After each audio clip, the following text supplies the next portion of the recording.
Aw, you poor baby. Do you get tired using that brain that millions of years of evolution gave you? Do you need the robot to think all your thoughts for you? Do you need ChatGPT your wife for you too?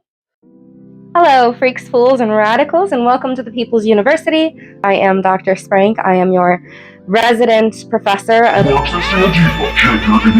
and I'm here to talk to you about all kinds of stuff that the government doesn't want me to teach about and doesn't want you to learn about. You probably know from the title and the intro already what I'm talking about.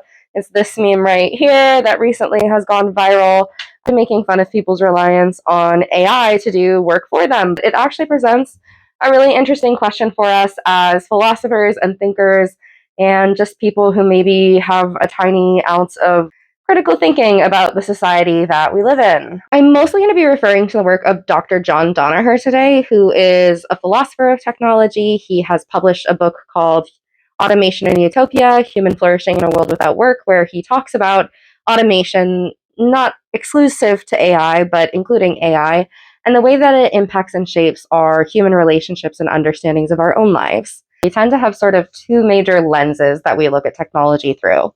The first lens is called Techno-Pessimism. So this is sort of the idea that technology is an evil thing or that it's going to lead to evil consequences. It's bad. We should be afraid of it. Think like Ted Kaczynski. Obviously, there are some problems with Ted Kaczynski's ideology, although some people on the internet don't seem to be aware of that. A less extreme version of this viewpoint would be something like technology is often used for harmful purposes. It can consolidate power for people who already have a lot of power. For example, a country like the United States has a nuclear bomb, but the rest of the world doesn't. That exacerbates an existing inequality of power and leads to greater coercion, conflict, etc. Technology could be used by the powerful in very repressive ways. We also want to think about the idea of efficiency, right, or ease. Doing things easy or efficiently is not always a good end in and of itself. A really interesting kind of thought example I like to use here is the Orphan-Crushing Machine. You might have seen this tweet about it. Let's say that you were making the argument that technology is inherently good because it makes things more efficient. Well, all right, so an orphan-crushing machine would make crushing orphans a lot more efficient. That doesn't necessarily mean that it's like a good thing for society or something that we should be investing our time into building and using. This also applies to other technologies like weapons of war. A lot of people argue it's not the technology itself that's evil, but how people use it. But when you start looking at things like tanks or guns or AI algorithms used by Israel to target civilians, those aren't really built with any non-killing outcomes in mind. So it's sort of hard to argue that it's just how you use it and not inherently something about the way the technology is built.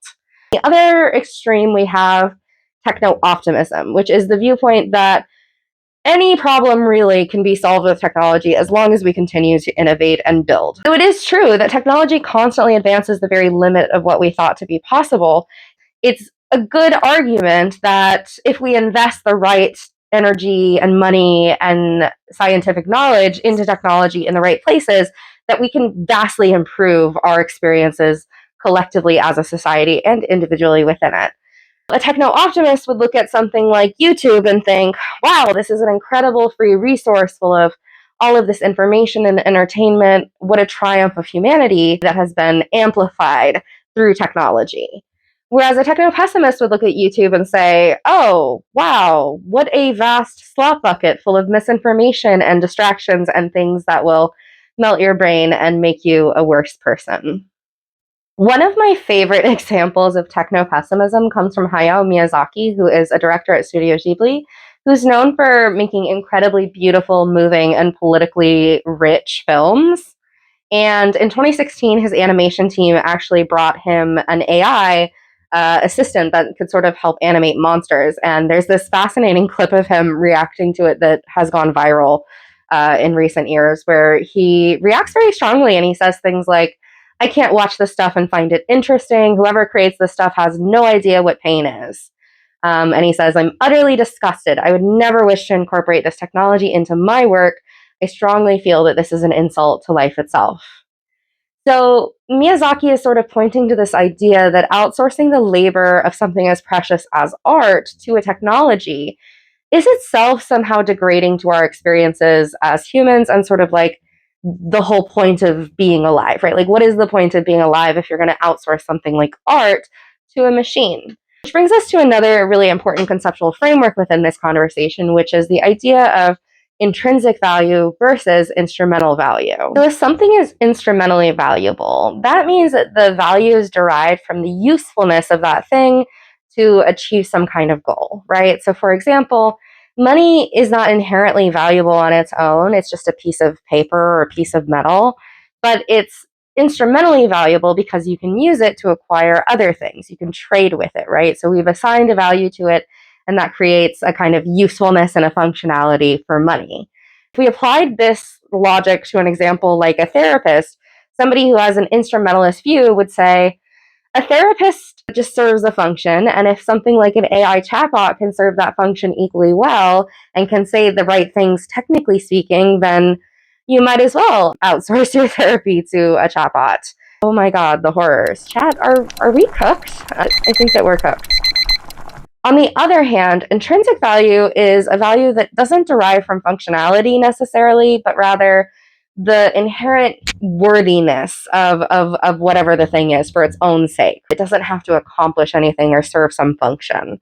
Now, if we applied this logic to something like an AI chatbot that is pretending to be a therapist, we would say therapy is not just the function of therapy, it's also about the relationship which is therapeutic. It's about the experience, the process of connecting with another human. And that is intrinsically valuable and isn't something that we can just replace with an AI. But that isn't to say that intrinsic and inherent value are objective categories. They're incredibly subjective and very much depend on your own value system and ideas. A lot of us would not say that it's intrinsically valuable to do labor in general. Doing labor itself is not necessarily a valuable thing. If we were to export most labor to machines and automate that, that would not necessarily degrade our quality of life. We just need the function to be done.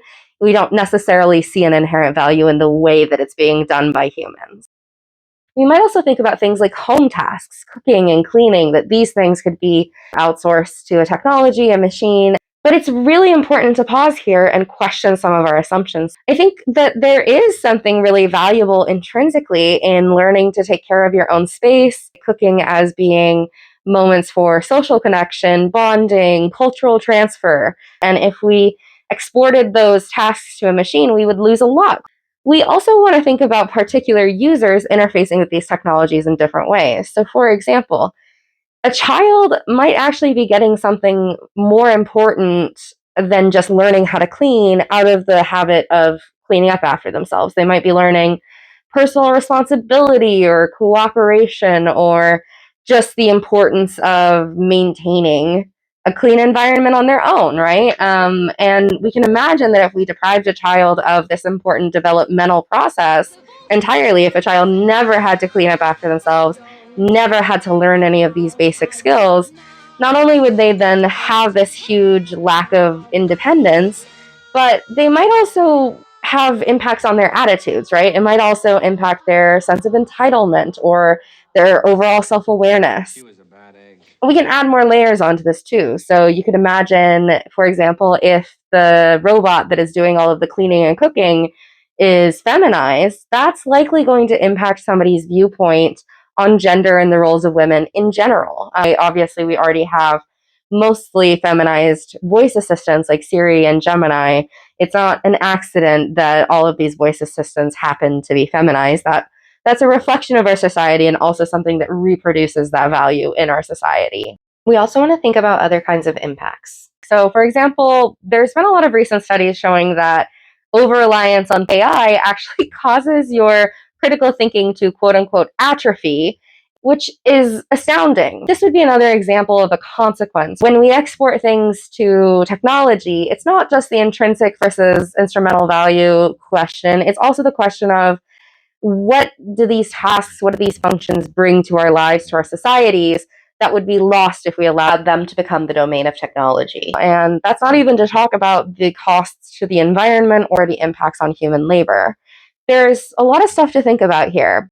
Ultimately, regardless of all of these other things, the real underlying question here is like, what is the point of being alive in the first place? Our lives are not instruments. And I think that viewing life processes as instrumental tends to lead us to sort of dehumanize ourselves in a very real way. So now that we've gone over some background stuff, I want to talk specifically about this idea of quote unquote the good life, which is something a lot of philosophers, including Dr. John Danaher, have considered.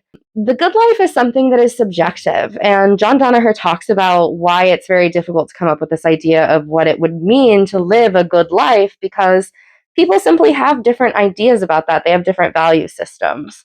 But he argues in chapter 4 of his book, Automation and Utopia, that, quote, the automation of life more generally outside of work is less desirable than the automation of work. There are important threats to human well being, meaning, and flourishing that are posed by the use of automating technologies in everyday life. We need to carefully manage our relationship with technology to limit those threats. He gives Wall-E as an example, which is kind of funny, but it's a really good example of a world that actually has automated work away, but people are not necessarily happy or living what most people would consider to be fulfilling lives within the Wall-E universe. A service bot will be here to assist you momentarily. So here are some of the criteria that Danaher shares for what he would consider to be the good life, what other philosophers have written about the topic. He says, flourishing refers to how well someone's life is going for them, that is, to their well-being. And there is both an objectivist and a subjectivist school of thought on this topic. So the objectivist view of flourishing would say your life is going well if you have the things you need to survive and materially things are going good. So, for example, you've got a house, you've got a job, you can eat, etc., etc., etc. But as we know, somebody could have all of those things and still be pretty unhappy. This is where we have to introduce the subjectivist view on flourishing. It's an individual subjective experience like feeling satisfied or feeling proud of your life. Meaning would arise from desire fulfillment, not necessarily just achieving things in general. But realistically, we need both objective conditions of flourishing and subjective conditions of flourishing to lead truly flourishing lives. So, for example, you could be subjectively very happy scrolling TikTok for 16 hours a day and never seeing the sun. Does that objectively mean that you're leading a fulfilling and flourishing life? I think most people would argue no. Danaher also states that life needs to add value to the world in order to count as objectively meaningful. So, solving problems, creating knowledge, contributing art, things like that would be objective contributions to the world. Danaher concludes, in sum, when assessing whether an automated post-work future is one in which humans can flourish, it is important to consider the extent to which that future enables us to satisfy the subjective and objective conditions of flourishing and meaning, as well as the extent to which it facilitates a relevant connection between the two. When we think about a future where we are exporting and outsourcing so many of our basic life tasks to technology, we need to be asking ourselves, will this help us to live meaningful and fulfilling lives, both in terms of how we feel and in terms of real concrete ways? And secondly, will it help us connect those two things in a way that matters? We need both objective conditions of flourishing thanks to technology and subjective conditions of flourishing. Just one or the other isn't really going to cut it. Obviously, in addition to these philosophical questions, we still need to consider questions about power and inequality. Technology, for better or worse, does tend to exaggerate and lead to a greater consolidation of power. Existing inequalities of power, including systems like racism, sexism, and ableism, impact technology not only in its use, but also in its conceptualization, encoding, and actual development. Beyond just AI being biased in these ways, we also see everything from medical technology to the sensors that turn on the automatic sink in public bathrooms, having things like racial bias encoded into their software and hardware. There's a lot to think about in terms of technology and automation and the ways in which it can make our lives better and the ways in which it can make our lives a whole lot worse. So yeah, feel free to let me know in the comments what you think about these viewpoints on technology, how you think about technology in your own life, including automation, AI, and the entire world of horrors and wonders that await. I appreciate your support, and that is all I've got for you right now. So, laters, neighbors.